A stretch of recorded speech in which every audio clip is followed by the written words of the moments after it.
Hello students, let's start with the next topic, recognition of the National Assembly. Louis XVI, when faced the power of his revolting subjects, he gave recognition to the Nation Assembly and accepted the principle that his power would now be checked by a constitution. On the night of 4 August 1789, the Assembly passed a decree which asked for abolishing the feudal system of obligations and taxes. Members of clergy were forced to give up their privileges, tithes were abolished, lands owned by the church were confiscated. By this, the government acquired assets worth at least 2 billion livres. Now we will see the next topic.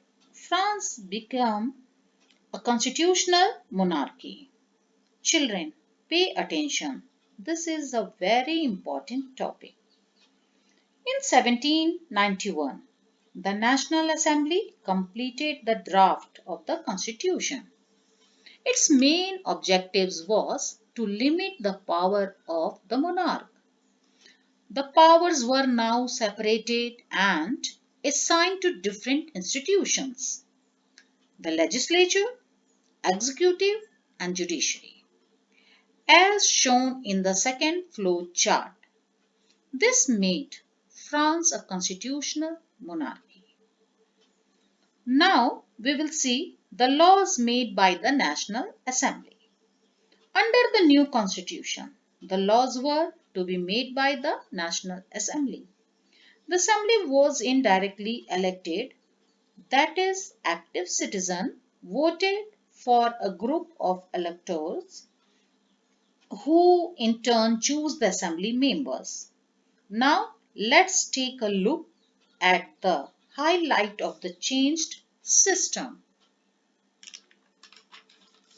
Men who were above 25 years of age and who paid taxes equal to at least 3 days of a laborer's wage were given the status of active citizen.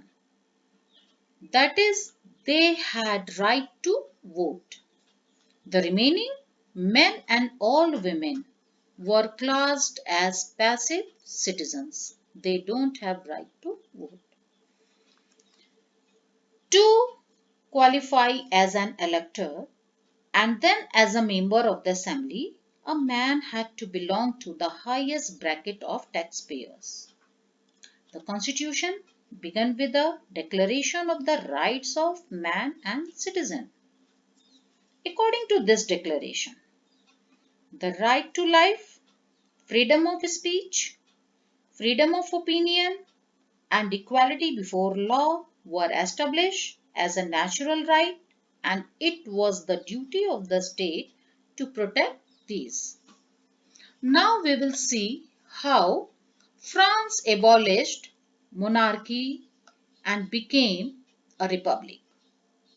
Louis XVI, no doubt, had signed the constitution, but he entered into secret negotiations with the King of Prussia. Rulers of France's neighboring countries were worried by the developments in France because they were afraid that this change in France's political system might influence a change in dynamic in their own country. They made plans to send troops to put down the events taking place. Before this could happen, the National Assembly declared war against Prussia and Austria in April 1792. Thousands of volunteers joined army who saw war as a protest of the people against kings all over Europe. Among the patriotic songs sung by them was the Marseillaise, composed by the poet Rosette de Lisle. It later became the national anthem of France.